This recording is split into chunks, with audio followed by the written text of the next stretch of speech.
Here we are today on Saturday down on the south coast. A nice sunny day. It's not been a sunny day for the Saints though, Jim. We've suffered our heaviest National League South defeat for a long time, going down 6-0 to Whitehawk. Yeah, first 10 minutes we took the game to them, and maybe that was the trouble. We needed to keep it tight because we were open all day. Yeah, we were open, but if you'd have heard my team talk, I was before the game all I wanted to do was get in at half time with a clean sheet.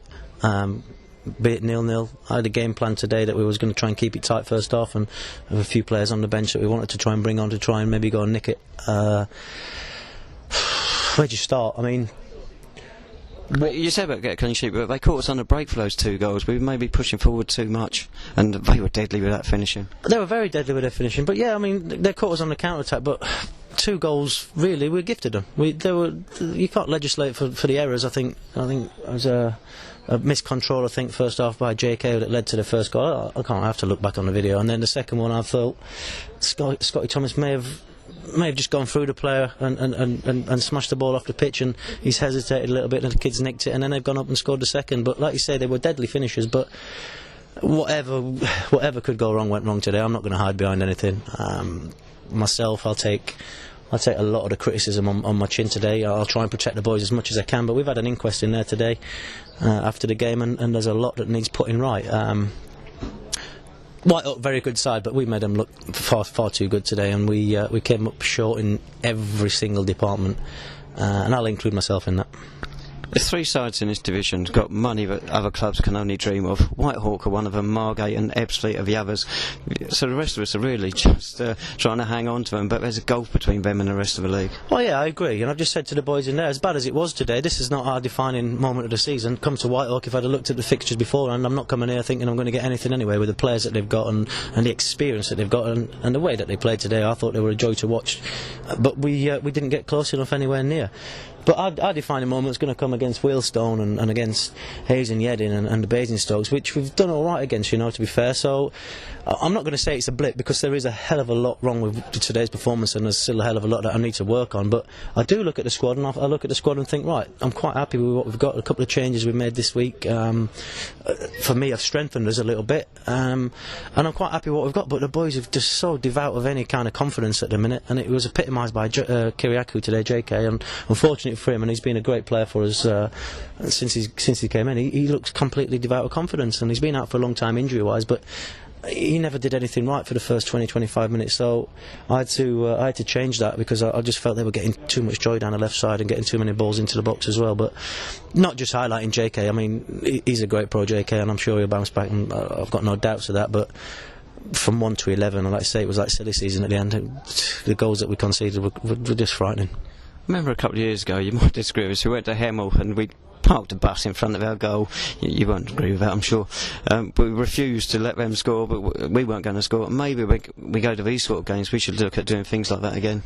No, I agree, and I've just said that to the boys in there. We're trying to get a system where I want to get two centre forwards on the pitch and try and play a passing style of football, but I said it last week and I say it again today. If we're not good enough to do that, then I'm going to have to revert back. I try to let the boys come in and enjoy the football.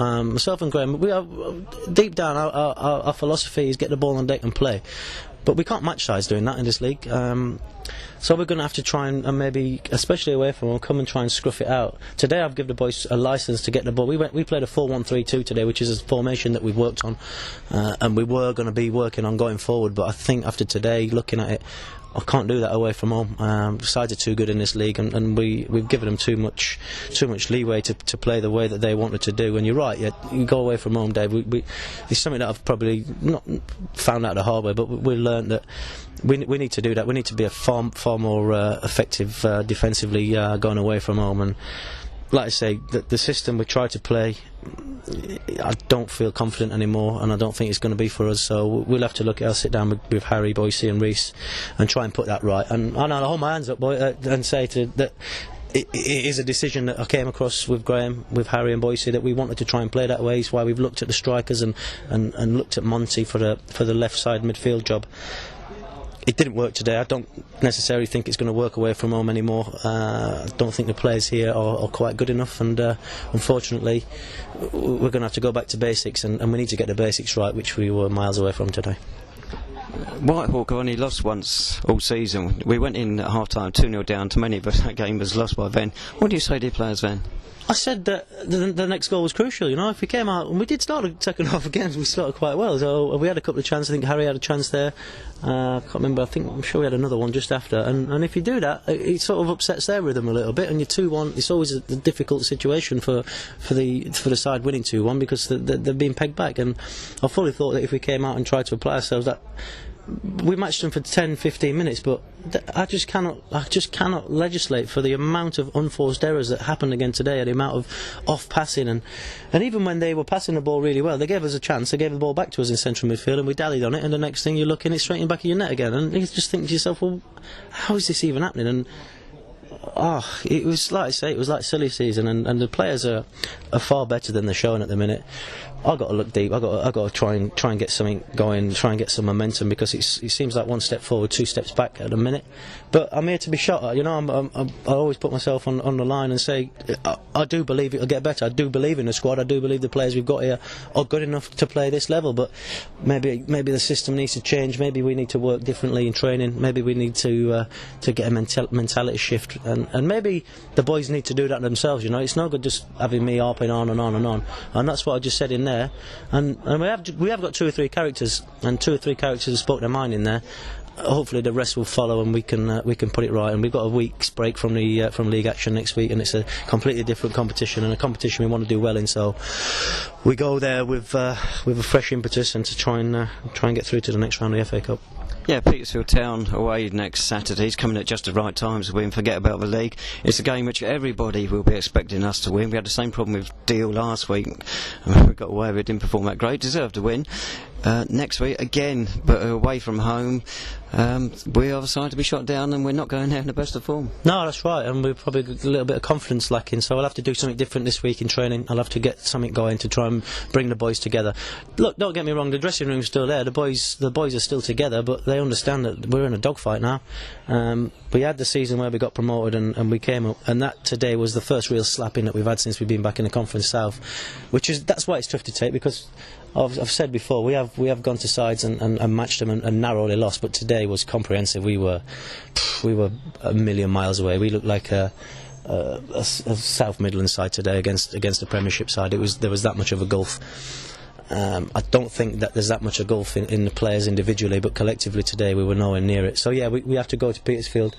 Look, I'm not going to lie, I'll take 1-0 now. A scrappy deflected goal off someone's arse in the last minute, I'll take that. But I think if we can get things right, and I think with Monty coming in, we will be available. Graham Montgomery, we've got on loan from Bournemouth. Yeah, he'll be available for us next Saturday, and he's a real talent. He's got great ability, and he gave us a balance that I felt was missing again today. And we look forward to it. The pressure's off us a little bit. Well, the pressure's off me, obviously going into the FA Cup, but we are the side that should be going down there and rolling them over. So hopefully we can do that next week. Well, since we last spoke, the squad has changed. You mentioned one change there, Graham Montgomery, wide player. I've liked him when I've seen him play against us, but then I liked Lewis Hilliard when we saw him against us, and that didn't work out. I like everybody what I see in training. They're unbelievable. Kevin Kranz, you can't get the ball off him in training. His footwork, he's sharp, he's bright. Gassau. But it's the transition from. We had some players last season. I highlight Jamal Lowe. I felt had all the ability in the world and was unbelievable in training. But actually putting it onto practice on the 11-a-side on a Saturday afternoon, it didn't work out. And we had 2 or 3 like that today. And I just felt really bright in training. And I come down here today and I said to the boys beforehand, although we were looking to try and get a clean sheet in the first half and gain at half time, I did feel that we had players that we could go on and maybe nick the 3 points. And we've got absolutely slapped. So. The changes were needed, but I can't keep chopping and changing. I've got to work with what we've got, and some of them players, some of the experienced players as well, which is a tough one. Some of them experienced players are better than they're showing at the minute, and it's not a confidence thing. It's an individuality thing, and they need to bring their A game. Some of them are getting found out. Maybe some of them are a little bit comfortable in their positions. Maybe something we'll look at for next week and try and shake it up a little bit. A word on Hilliard and Simon Thomas leaving the club?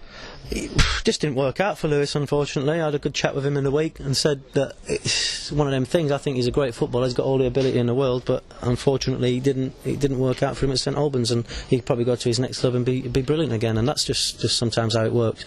Tomo, I felt that again, he'd come in and done a real good job for us, but he was the wrong side of the age group that I'm really looking for. And to be fair to him, he worked hard and trained hard, but I just felt that we needed some fresh legs coming in, and someone with the kind of physicality that he had, an aerial ability that he had too, but a little bit younger, someone we can work with and try and get right for the next 2 or 3 seasons. And we brought Sam Akinde in, and hopefully he can do that for us. He's a little bit raw, needs some game time, but he looked promising in training. We'll see how that goes. Sam Corcoran's on the coach today. He's talking confidently of being full training or available in 2 weeks' time. That seems a bit rushed. It's not rushed from me. That's his own sort of timescale. I'll have to see what Zach says, who's stepped in for Sam at the minute, and then when Sam gets back next Tuesday, then she'll have to assess it. But there's no way he's going to be getting rushed back. It's a problem that he's had a long time and needed an operation really, but we couldn't get the funding for it. He's hopefully that he can get the funding in October from the PFA. And maybe we'll see how it is in a couple of weeks. Maybe we will try him 2 or 3 weeks' time. If not, we might just send him in for the operation. But it's been so long now that he could have had his operation 6, 7, 8 weeks ago, and he would probably near enough be back fully fit now. But again, at this level, funding's always a problem. We couldn't raise the money, so we look like we've missed him. But yeah, I mean, he is the kind of player that when you want to play that kind of system, that would really help us out. He's comfortable on the ball. He'll take the ball in areas with his back to goal, and he'll get us really ticking. And he's been a big loss for us, but I'm not going to, like I say, I'm not going to make excuses. The boys that I've got in there, I do believe have got ability above what they're showing at the minute. I'm not down on them. I'm not down on any individual. That everything that we do has been the same from day one since myself and Graham took over. The boys come to training and they enjoy it and they work hard and they look like they've got a smile on their face. But at the minute in games, it's just not working out for us, and it's our job to try and get that right. And hopefully we can have a good week training and get it right for Saturday. And it's massive for us now, the FA Cup. One incident at Whitehawk I haven't mentioned yet. Late in the day, Ben Martin got sent off. I think he said Danny Mills kept holding him at a corner, and eventually Ben got frustrated and just threw him to the ground. Of course, that's now a 3-match ban. Didn't see it, but that's pretty ill discipline from Benny. You know, it's not condoned. I didn't see it. Maybe it's on the video. I'll speak to the lad afterwards as well. Look, I'm not gonna hide away from it. Benny's had some personal problems recently, which could have led to something being involved in there, but he's bigger and better than that. He shouldn't get the frustration. Again, he was a frustrated player out there because a lot of the time he was having to help Welshie pick the ball out of the net, and he didn't get a lot of support, and he didn't have his best game. Benny's one of them players that I could speak to that he'll hold his hand up. He knows that. But he's had difficult circumstances for a few weeks, but he has been playing very well. He has, but today I didn't think he had his best game, but he wasn't on his own. I think some of them were way below. But like I say, there's a lot of things behind the scenes that he could have boiled over. Yeah, he's definitely ill-disciplined, and he shouldn't be doing that, and he'll know that, and he'll be the hardest sort of on himself. You know, he'll be down and disappointed that he's now going to miss 3 games, 3 important games for us, especially the way we are, because when he's out there, he's a good leader for us, and we'll miss him. But look, things are going against us at the minute. It's mine and Graham's job, Harry and the coaching staff, to try and turn it round, and I'm sure we will. There's no panic stations. It's a loss that probably a lot of people expected, a lot of people outside football. It's a loss that you look on the fixture list, you probably expected to come down here with the resources of the Whitehawk. There's no two ways about it. They're a very, very good side, got a lot of experience, so hopefully it's a blip. We can get patched up and we can put things right in the FA Cup and get a good victory, get into the hat for the next round, bring some much needed funds into the club, and then you just never know in the draw. That could be the competition that may spur us on to find our best form again. Right, thanks so much, Jim. I've looked forward to a very quiet journey home. So Saints have gone down 6-0 at Whitehawk today. Next Saturday, the 10th of October, we're away to Petersfield Town. FA Cup third round qualifying. Kick-off at Love Lane is at 3 p.m.